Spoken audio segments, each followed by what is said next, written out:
Translation. What is the value of a prolonged life which is wasted, inexperienced by years in this world? Better a moment of full consciousness, because that gives one a start in searching after his supreme interest. What is the value of a prolonged life which is wasted, inexperienced by years in this world? Better a moment of full consciousness, because that gives one a start in searching after his supreme interest. Please repeat. What is the value of a prolonged life which is wasted, inexperienced by years in this world? Better a moment of full consciousness, because that gives one a start in searching after his supreme interest.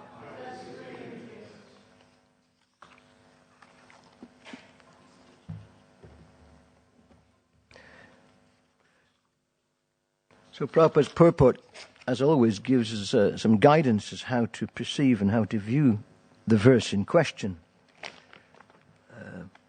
There are often layers of understanding in a verse which we can't catch immediately, but with the guidance of the vision of the Acharya, we can access certain aspects of it. And sometimes something is staring us in the face, and we assume things to mean something which perhaps it doesn't, or it's one particular level. So just looking at the verse here, I'm going to ask a couple of questions, and then we're going to look at the purport, Prabhupada's purport. So what is the value of a prolonged life which is wasted, inexperienced by years in this world? Anyone have any insight what that means? Don't worry if you're shy, but any reflections on that? What is the value of a prolonged life which is wasted, inexperienced by years in this world? We spend years in this world, sure, we experience many things, don't we? I mean, you and I, maybe a few of us have got our bus passes a bit past the 60 mark. Some of us are younger. Different ages, and perhaps online, there's younger people watching. Are we online here? Yeah. It is online, so I better watch what I say. So, we all experience.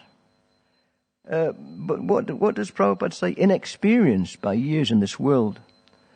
So although we experience things, there's something which is not experienced. So what is that? There's a clue in the next part of the translation. Better a moment of full consciousness, because that gives one a start in searching after his supreme interest. So what does it mean? A moment of full consciousness. What is that full consciousness being described here? You say Krishna consciousness. Anything else? Look at it in the context of the whole sentence. Yes?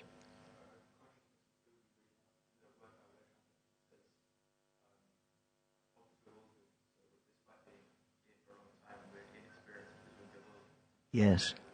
Yes. Yes. So that's true, Krishna consciousness. But in the context here, better a moment in full consciousness, because that gives one a start in searching after his supreme interest. Prabhu, yeah. A moment of endeavor for searching for the truth. Sorry again? A moment of endeavor for searching for what is the truth. Yes. Yes. A moment of endeavor searching for the truth. And why would one search for the truth? Because what does he recognize if he's searching for the truth?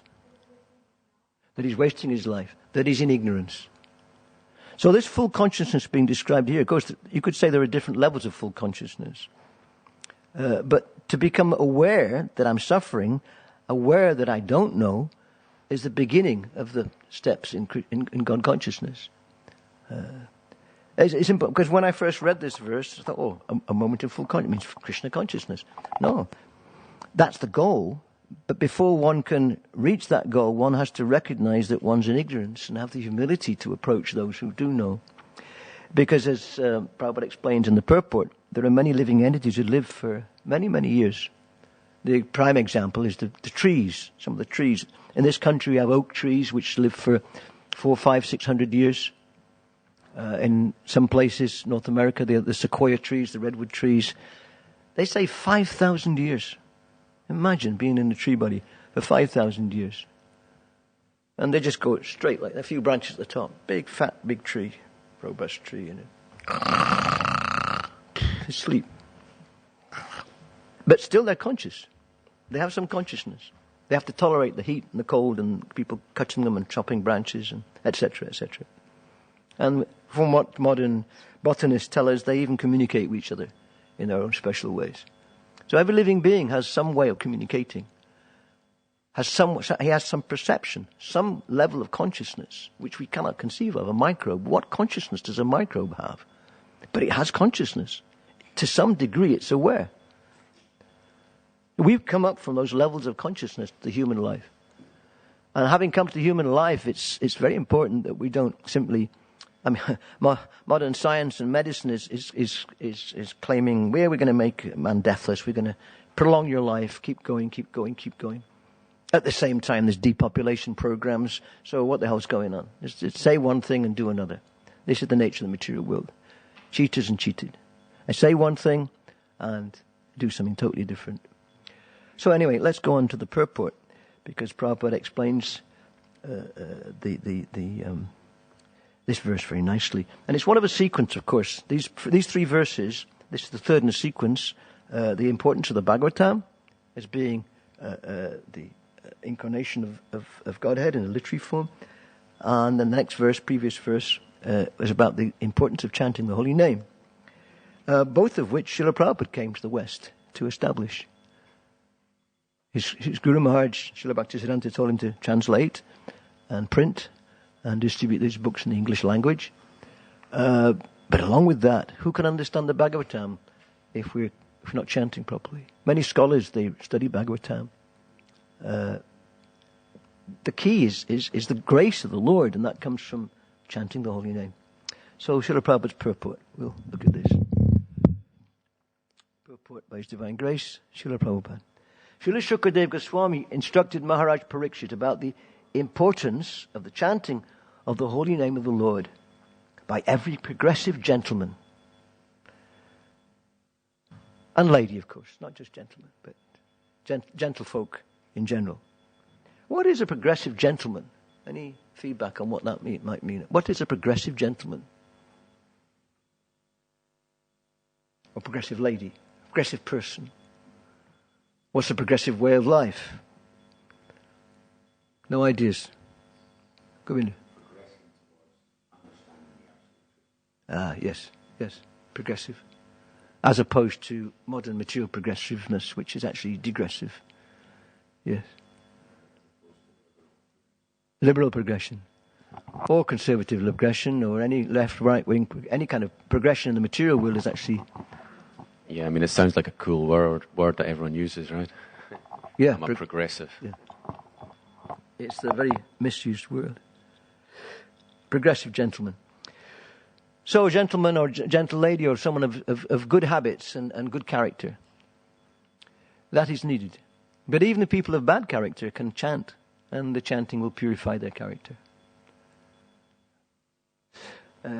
Next sentence. In order to encourage the king, Maharaj Parikshit, who had only 7 remaining days of life, Srila Shukadeva Goswami asserted that there is no use in living hundreds of years without any knowledge of the problems of life. And this is the key to the verse. Prabhupada's explaining it already.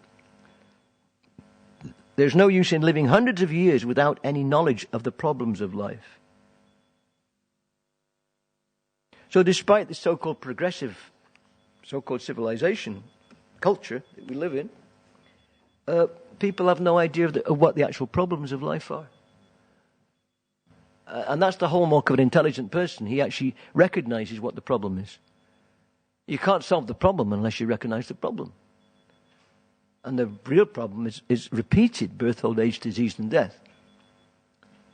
But of course, in the European countries, you could say generally in the Abrahamic religions, there's no recognition of repeated birth and death. You only get one chance. But even so, still, birth, disease, old age, and death, this is a problem. So the so-called progressive life in the materialistic culture tries to alleviate the suffering by various degrees of comfort and various techniques to stop the toothache. I had an infection on the gum a couple of weeks ago. Big swollen out here. And they gave me some antibiotics. Wow, what a relief. Within 5 days, it had gone down just normal. I could chew again on that side. So isn't this wonderful? Isn't this wonderful? Until the next toothache, of course. Or the next infection. Or the next accident. Or the next disease. And then we die and then take birth again in one body or another. And then more toothache or more this and that. The other, just on and on and on. So the stopgap measures solving stopgap measures maybe help us in our sojourn to some degree, but it doesn't solve the problem. So as long as we're focusing on the stopgap, we're not really addressing the ultimate, the real core.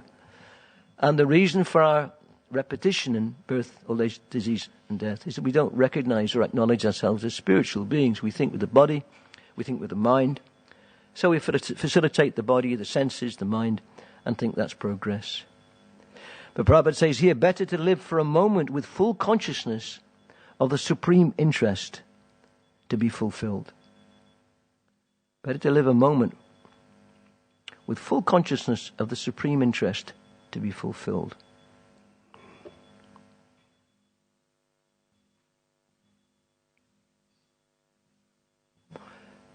Has anyone here ever been in a swimming? Anyone here ever been close to drowning? Oh, really? Okay. Yes. Was it a close call? Was it a close? I said, has anyone here been close to drowning? I don't mean figuratively. I mean actually in the water. Yeah, 3 of you. Yeah. What happened? Oh.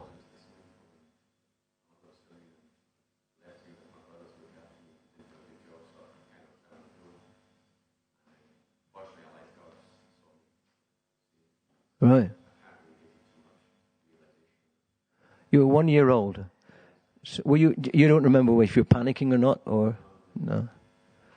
No. So that was a close call when you were 1 year old in a swimming pool. No, but it's just honest. It's straightforward experience. You know, any takes? Yes, Prabhu. A microphone. Can we have the microphone, please? Yes, they can't hear online, so please pass the microphone when someone speaks. Your experiences of... Is that turned on? Yeah, I must have been about 2 or 3. But all I remember was facing the bottom of this paddling pool. These damn Somehow pools, I slipped over. And it was very little water, maybe a foot of water. But I was facing down. And I was slipping over on the seaweed on the bottom. And I couldn't get up, so somebody hooked me out, you know. Someone pulled you up? Yeah. You know, they saw me floundering as a very small child. So, somebody pulled me out, and that was it. But I remember it vividly, scraping around and slipping around on the bottom, facing downwards, not being able to look up at the top of the water. And what was your mindset? Do you remember? No. I was just these examples. These are very vivid examples, but without understanding the mindset, the point of the question is being lost. Yeah. Mata, do you want to say what? Microphone there, please. You've had your hand up, so. Yes. I think I was around maybe 7 years old. 27. 7. She was 7. Okay, we're going up in age. Good. Yeah. And I was with my sister, and neither of us could swim. We were in the swimming pool, and my father he went to. There was a place where there was a little deeper water, and he went there for a while, and he told us to wait for him. But we were curious to go there as well, and so we went, and we thought we would just hold on the edge, and moving our hands, we would just move without going down in the water. But it didn't work out, and we slipped, and we were drowning, both of us. But yeah, then somebody came and just picked us up. So what was your mindset when you were drowning? What do you remember? What your thought was? Yeah, I remember I was scared, and I was also feeling guilty. Oh, why did we do that? And it was also even more because there was also my sister, not just me. So it was quite scary. Yeah. It was scary. Yeah. Okay. Yeah, these are all young experiences. I guess when we get older, either we learn to swim or we're a bit more intelligent about where we. But many people drown, of course, and many people are rescued. So the point of the question, why this question? Because when you're in the ocean and you're drowning, when your life is in danger, one recognizes one's in danger. Isn't it? The point is, I'm drowning. Oh, isn't the sky nice? Whatever. Look at the fishes and you're drowning. Of course, it may come to the point where actually you've got to let go and there's no hope and you just, this is it. Sometimes happens. People just let go of all hope. But generally when a person is in a dangerous situation, good example, anyone been to the circus recently? Anyone go to circuses? Anyone been to the circus at all? Has anyone seen the tightrope walkers, up on the tightrope? Sometimes there used to be tightrope walkers who wouldn't they'd have a big net, so if they do fall off, it's okay. But some tightrope walkers wouldn't have a net. They wouldn't have a net. So they've got 50, 60 feet to fall, which would be bad. And then you've got these tightrope walkers, they'll do a stunt from one skyscraper to another, and there's hundreds of feet, no safety net. Or they walk across a tightrope by Niagara Falls for the big, serious. So what are they thinking when they're on the tightrope? Are they thinking about what they're going to have for supper that night? Are they thinking like that? Are they thinking about the mortgage? Are they thinking about the kids and the wife? No, they're focused on that narrow, that just knife edge, that little rope. Totally focused. So the point being that unless one recognizes the seriousness, the precarious nature of material existence, he won't take up spiritual life. And that's the point being made. One moment of full consciousness, not even Krishna consciousness, but awareness that I'm in a dangerous predicament. I need to solve this situation. So Prabhupada goes on to say, better to live for a moment with full consciousness of the supreme interest to be fulfilled.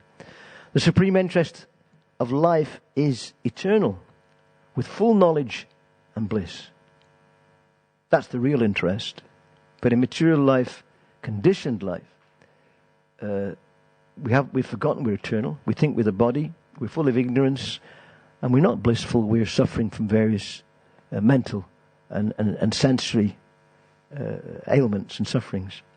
Those who are bewildered by the external features of the material world and are engaged in the animal propensities of eat, drink, and be merry type of life, are simply wasting their lives by the unseen passing away of valuable years. Eat, drink, and be merry.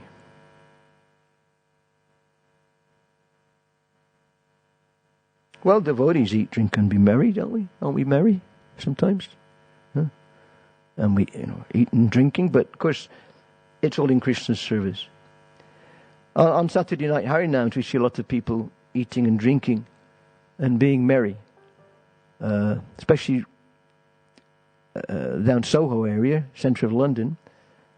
People are out for the night. They want to eat and drink and be merry. But it's funny, isn't it, that the merriest they get is when they see the Harinam party. They're sitting there eating their pizzas and drinking their whatever they're drinking and, having these intense conversations and whatever they're doing. And then the Harinam's coming down the street and people are, and before you know it, they're clapping their hands and some get up and dance and join. That's merry. That's really merry. They're getting a taste. So people need to be reminded about where the taste lies. And that's the duty of the preacher. To wake people up from their bewildered state and give them a taste of a merry life on a transcendental level. We should know in perfect consciousness that human life is bestowed upon the conditioned soul to achieve spiritual success. And the easiest possible procedure to attain this end is to chant the holy name of the Lord. The easiest possible procedure to attain this end is to chant the holy name of the Lord. And this is Lord Chaitanya's mission, of course. Chant the holy name in Kali Yuga. Nothing else happening, really, apart from more both old age, disease and death. So this is the mission of the Krishna consciousness movement, to spread the chanting of the holy names. And the philosophy to support it, and the lifestyle which enhances it. Prabhupada said different things at different times, the purpose of the Krishna consciousness movement.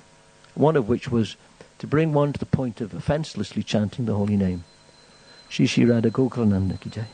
Namo Mishta Vadaya Krishna Vishnu Bhattadaya Shrimad Bhaktivedanta Swami Namaste Saraswati Dev Guruvani Pitam Shri Krishna. Offencelessly chanting the holy names. And that may take some time, because in our conditioned state, we have a polluted mentality, and we bring our garbage with us, and we're chanting the holy name with different conditioned mentality, which will hinder our chanting. But still we should chant. In terms of the purpose of the Krishna consciousness movement, something else I heard years ago in India, in 1996, talking among some devotees who were living there. Prabhupada had written to one lady saying that the purpose of the Krishna consciousness movement is to have Krishna consciousness children. To have Krishna conscious children. Karma samskara, and bring up children in Krishna consciousness. There are many facets to the Krishna consciousness movement, and they're all absolute. And depending on our ashram, depending on our varna, there's different duties to perform. When asked, is this a religious movement, Prabhupada said, no, this is a cultural movement. Krishna consciousness is a cultural movement. To bring Krishna into human culture. Not just some belief system, but it permeates all aspects of society. Prabhupada goes on to say, in the previous verse we have discussed this point to a certain extent, and we may further, he's talking about chanting the holy name, and we may further be enlightened on the different types of offences committed under the feet of the holy name. Under the feet of the holy name. How can a name have feet? How is that possible? How does a name have feet? Any takers on that one? No? No takers? Shall we move on? No one's going to say how a name has feet.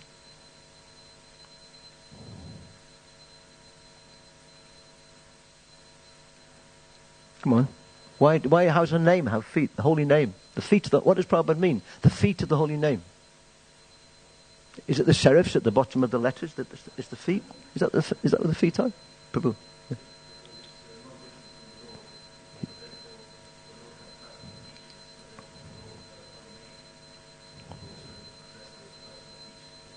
Yeah. The holy name is Krishna. Krishna's there. None different from the Lord. That's inconceivable in other spiritual traditions, that the holy name of Godhead is a person. In fact, some traditions they forbid them to chant the holy name. They're forbidden to chant the names of God. It's too sacred. So one time a devotee asked Srila Prabhupada, he said, Srila Prabhupada, in Christianity, the Lord's Prayer, Our Father who art in heaven, hallowed be thy name. Hallowed be thy name. So they asked, well, what name did Lord Jesus give? Prabhupada replied, he said, well, maybe he didn't give a name. Maybe he didn't. We don't really know. It's not really mentioned in the Bible apart from Yahweh and Jehovah, which is in the Old Testament. Maybe Lord Jesus did give a holy name, but it's been forgotten. Who knows? But we're very fortunate. We're in the footsteps of Srila Prabhupada and Lord Chaitanya. We have the holy name. Srila Jiva Goswami has quoted many passages from authentic scriptures and has ably supported the statements in the matter of offences at the feet of the holy name. This is referring especially to the previous purport, where it's gone into in some detail. I believe, was it Atmani Vedam Swami gave the class yesterday? From the Vishnu Yamala Tantra, Srila Jiva Goswami has proven that one can be liberated from the effects of all sins simply by chanting the holy name of the Lord. Quoting from the Markandeya Purana, Sri Jiva Goswami, Sri Goswami Ji, presumably referring to Jiva Goswami, says that one should neither blaspheme the devotee of the Lord nor indulge in hearing others who are engaged in belittling a devotee of the Lord. This is very important. Not that one should simply avoid offences to the holy name of the Lord, but also avoid offences to those who propagate the name of the Lord, because such devotees are very dear to the Lord. A devotee should try to restrict. Now this is a very controversial sentence now. I'm going to ask you for some feedback on this one. Having said that one shouldn't engage in belittling a devotee of the Lord or hearing others who do so, Prabhupada says a devotee should try to restrict the vilifier by cutting out his tongue. And being unable to do so, one should commit suicide rather than hear the blaspheming of a devotee of the Lord. So does this mean we should carry a little penknife around with us and get stopped and searched by the police? Why are you carrying this knife? Well, it's just in case anyone vilifies, I'm going to cut out the tongue. You're nicked, mate, you're nicked. So what does it mean? Let's look at a clue in the next sentence. Or commit suicide. I mean, who here is going to, commit suicide if they hear someone blaspheming a devotee? This is to indicate the seriousness of it. It's very great, very, very serious. So Prabhupada says, the conclusion is that one should neither hear nor allow vilification of a devotee of the Lord. You shouldn't hear it, should leave.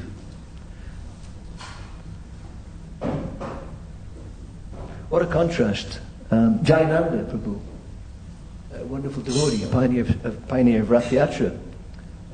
So many accounts of him leaving when he was being praised.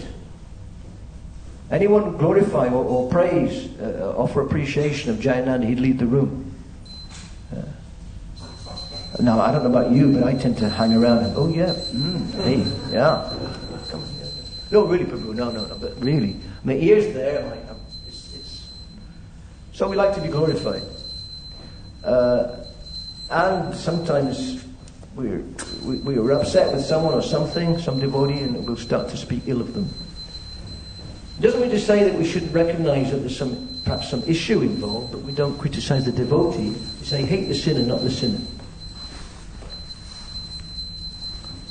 And recognizing some problem, one should address the problem with compassion and humility. So one's motivation is proper. Because motivation is everything.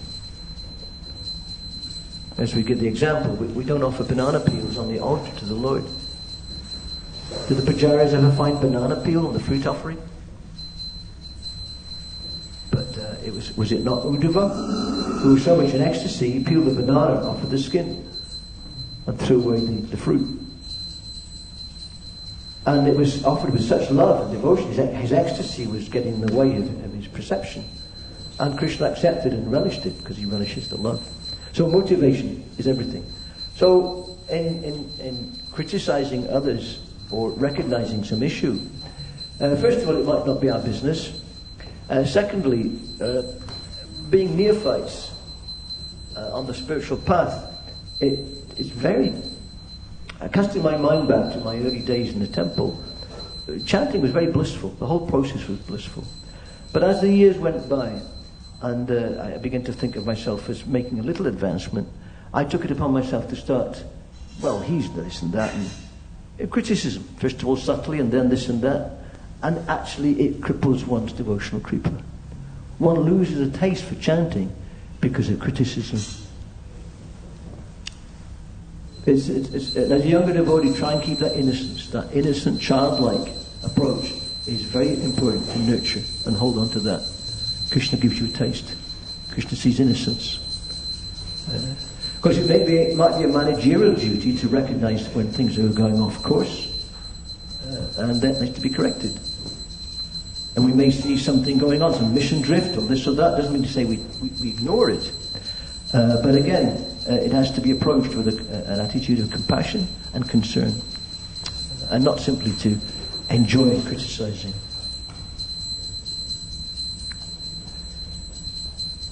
Much we could say about this, but we better move on because there's still some more purport.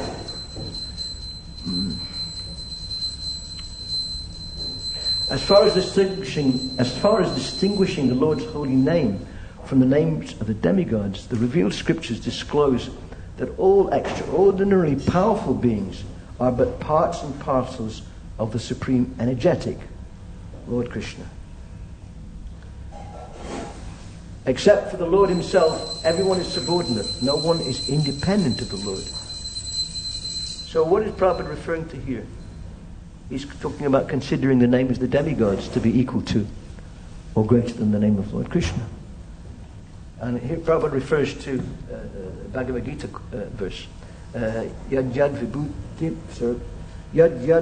vibhuti matsar tvam shrimad ujitam evava. Know that all opulent, beautiful and glorious creations spring from but a spark of my splendor. Know that all opulent, beautiful and glorious creations spring from but a spark of my splendor. And Prabhupada's quoting this, mentioned this verse in terms of whatever great personality, Deva, Lord Brahma, Lord Shiva, Lord Surya, whatever, they're but a spark of Krishna's potency. And although they may be great in our eyes, and certainly wonderful qualities, they're not equal to the Lord. So chanting the name of Lord Shiva or Lord Brahma isn't the same as chanting Lord Krishna's name. So Prabhupada's bringing out these 2 points in this purport. He's mentioned the 10 offences in the previous purport. This one he's mentioning, first of all, committing aparad by speaking ill of devotees, pure devotees of the Lord. Second is to consider the names of the Devas to be equal to the name of Lord Krishna. Since no one is more powerful than or equal to the energy of the Supreme Lord, no one's name can be as powerful as that of the Lord. By chanting the Lord's holy name, one can derive all the stipulated energy synchronized from all sources. Oh, what a wonderful little phrase that is. By chanting the Lord's holy name, one can derive all the stipulated energy synchronized from all sources. Well, what does that mean? Synchronized from all sources. How is that? Well, as Prabhu pointed out here, the holy name of the Lord is the Lord, none different. And he's the source of all energies. Everything is synchronized in the Lord. Everything is within the Lord. All energies, all potencies exist within him. He may expand his potencies in terms of the spiritual potency, the yoga maya, or the material energy, the mahamaya, but he's the source. So when one is focused on the Lord himself, either in his form or his name or his pastimes, there's the Lord is right there. Everything we require is there in the form of the Lord and his name. Therefore, Prabhupada says, one should not equalize the supreme holy name of the Lord with any other name. Brahma, Shiva, or any other powerful god can never be equal to the supreme Lord, Vishnu. The powerful holy name of the Lord can certainly deliver one from sinful effects. But one who desires to utilize this transcendental potency of the holy name of the Lord in one's sinister activities is the most degraded person in the world. Let's read that again. The powerful holy name of the Lord can certainly deliver one from sinful effects. But one who desires to utilize this transcendental potency of the holy name of the Lord in one's sinister activities is the most degraded person in the world. What does that mean, sinister activities? What's Prabhupada talking about here? Is this melodramatic? Is this over-exaggeration? Prabhu. It's a selfish motive. From me. Selfish motive. Selfishness. Prabhupada says sinful means selfishness. Yes, so utilizing the holy name, utilizing the mission of the spiritual master, utilizing the assets of the spiritual master, using the devotees and their energies for my own glorification and my own purposes is very sinister, very dark, selfish. There's different degrees of selfishness. But one may perform various sinful activities and consider, well, I'm chanting the holy name, chanting Hare Krishna, that will cleanse me of my sinful acts. And then go on to perform more sinful acts. And Prabhupada said,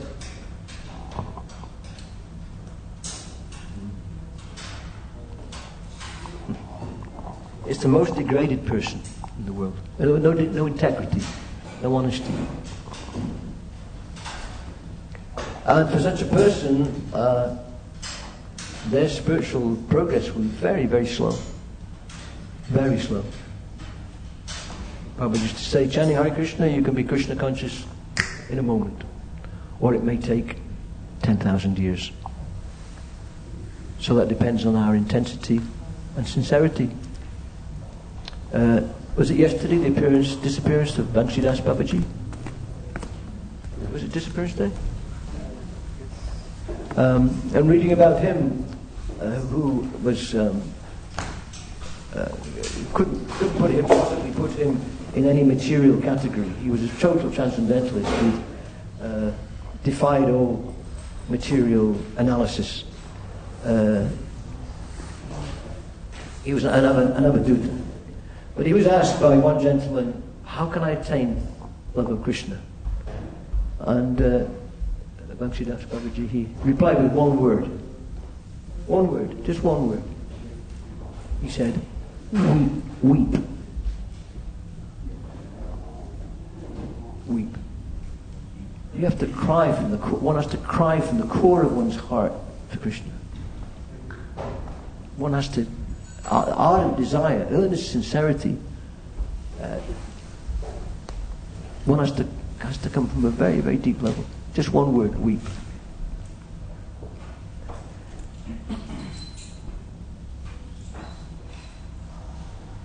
And Srila Prabhupada says the same thing in his wonderful piece that he wrote on chanting Hare Krishna. He says one should cry to Mother Hara, Hare Hara, Srimati Radharani, just like a cry of the child for the mother. Just like the cry of a child for the mother. It doesn't mean to say one has to shed tears. One may or may not shed tears. But it has to come, that deep, deep yearning, that crying for the mother. There's an interesting example I read very recently. I forget who was giving the example. You have to excuse me. But a mother was, a wife was asked by her husband. Her husband had to leave to go to work early, and he requested, I need breakfast early today. Can you give me early breakfast? So she said yes. No breakfast today. It's only ashrams to get prashad. I'm sorry? It's only ashrams to get prashad. Only ashram. So that's no general prashad. okay. I'm waiting already because I'm an ashram. Okay. An interesting footnote there. But I'm talking about some little example here. An Indian gentleman. He was in India. He wanted breakfast early, so his wife said yes. So she what's she going to do with her baby? So she told her other little son. She said, "Go to the shop and buy that little toy for the child." So she got this little toy and hung it up above the child. It had a bell in it. So she went to do the cooking and hung this above the child. So the child's banging this and playing. Oh, jingle, jingle. Babies have these little toys. Jingle, jingle. But then the little baby becomes hungry. And the mother's cooking, of course. And the baby starts crying. The mother says, I can't go, I'm cooking. So the baby's crying now. But then it becomes distracted again by the little toy. It starts playing with the toy again. And mother continues cooking. This happens a couple of times. Baby starts crying again because the pangs of hunger are there. And mother doesn't come. So he's just crying and crying, and okay, then he gets playing with the toy again. And then after some time, now he's screaming. He's screaming. He wants the breast milk. And the mother kind of, okay, now he really wants. Now he really wants. And he's not playing with that little toy anymore. No more toys. He wants to get the nectar. Then the mother comes. And this is an example that one devotee gave. Our weeping can't be superficial.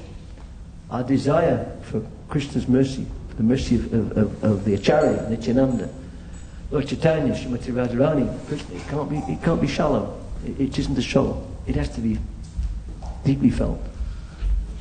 To recognize actually we're drowning in the material world. And in one sense, we're all 1-year-olds when it comes to our spiritual life. We're all little tots. We're all just beginning. It's certainly in my own case, I can't really speak for yourselves, for myself. Recognizing, whoa, long, long way to go. So many announcements to clean out, so much garbage to shovel out. So one has to learn how to cry for Krishna.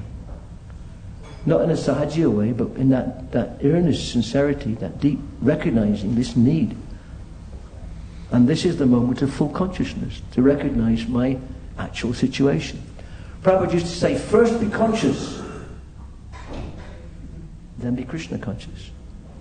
I can't be Krishna conscious if I'm not conscious. And conscious means to be aware of my situation, my dependence on the mercy of others, how precarious our position is. Prabhupada used to say it in terms of simple living, high thinking, the farm projects. Prabhupada used to say, living in the lap of material nature, completely dependent upon Krishna. So we are dependent, and in material life, especially Kali Yuga, we become dependent upon all these various technological knickknacks and this and that and the other, thinking this will save us or make life easier. We get more and more complicated. So the simplest thing is to chant the holy name of the Lord and keep practicing, keep chanting, avoid the 10 offences, and by the grace of Srila Prabhupada and the Parampara, we will gradually attain that taste. Just one little story, last story. A devotee in Berry Place, his name was Nara Narayan, American devotee. I never met him. He went back to UK before I joined. And he made Prabhupada's Vyasa. He was an artist, a very capable carpenter. He made this enormous, great big Vyasa with carved lions on it. You may have seen some photographs. I think he went up to Edinburgh. Beautiful Vyasa. So he was a very intense devotee, from what I've heard. So he writes, he remembers, he didn't have much hope for his spiritual life. So he wanted to ask Prabhupada this question. So he found himself outside Prabhupada's rooms chanting his japa. And he just, I've got to ask Prabhupada this question. So he knocked on the door. Prabhupada said, come in. He goes in. And he squats in the corner by the door. And Prabhupada's walking up and down his room in Berry Place. A very small room. This was Prabhupada's room. He's chanting his japa. Hare Krishna, Hare Krishna, Krishna Krishna. And Narayan's got this question. His name's Nara Narayan. He said, Prabhupada, is there any hope for me? Is there any hope? I mean, I'm chanting Hare Krishna. I don't seem to be making any progress at all. And Prabhupada said, no, we're making progress. I'm paraphrasing. You're making progress. Keep chanting and associate with devotees. And success is assured. And so Nara Narayan, he's asked the question. Prabhupada didn't dismiss him. Prabhupada gave him a very sweet answer. And Nara Narayan, he's writing, he said, I was sitting in the corner, I felt like I was melting into a pool of ghee. He was feeling this, yes, this relief and this direct, reciprocation and this loving glance from Prabhupada. He's so happy. And then Prabhupada chants a little bit more and comes back again and looks him right in the eyes. He says, but it may take a little time. It may take a little time. 20 to 9. Does that mean by 9 o'clock then suddenly it's... No. Does it mean this year, next year? Does it mean this lifetime? It's up to me. Little time. What's the little time from the perspective of a pure devotee? It can be this lifetime, as Prabhupada said, it can be one moment, it can be 10,000 years. It can be 10,000 lifetimes. It's all down to me. The mercy is there, the opportunity is there. We must take advantage and come to full consciousness and recognize our dependence on the mercy of Srila Prabhupada, the Acharya, and the blessings of the Parampara, associate with devotees, and learn how to chant defenselessly. I hope I'm going to get some breakfast. I'm not an ashram devotee, so anyway, all glories to the Srila Prabhupada. Okay. Any questions? Or points? Prabhu, yeah. Get with the microphone.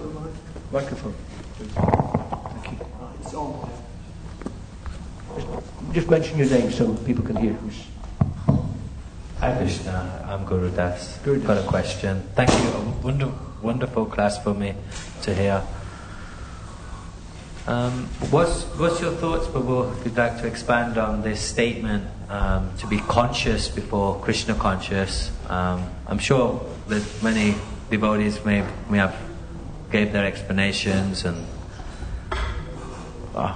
if you could explain what is that? What it means to be conscious?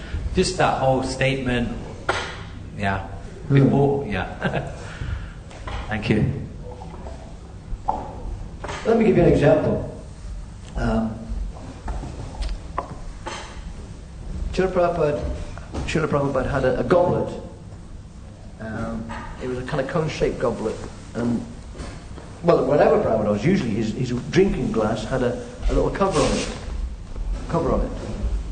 And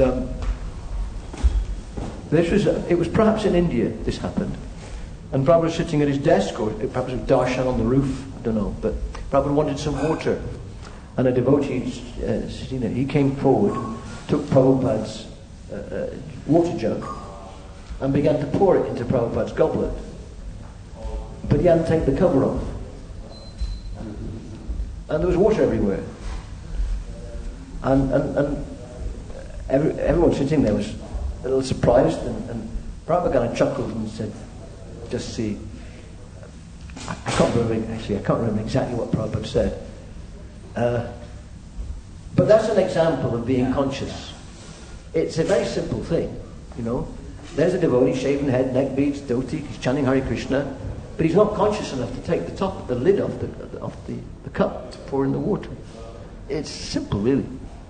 Another example, with water. We've got a lot of water examples this morning, from drowning to cups of water to a tap. A morning walk in Los Angeles. Prabhupada was out walking around the temple in Los Angeles with a few devotees and chanting japa, of course, morning walk.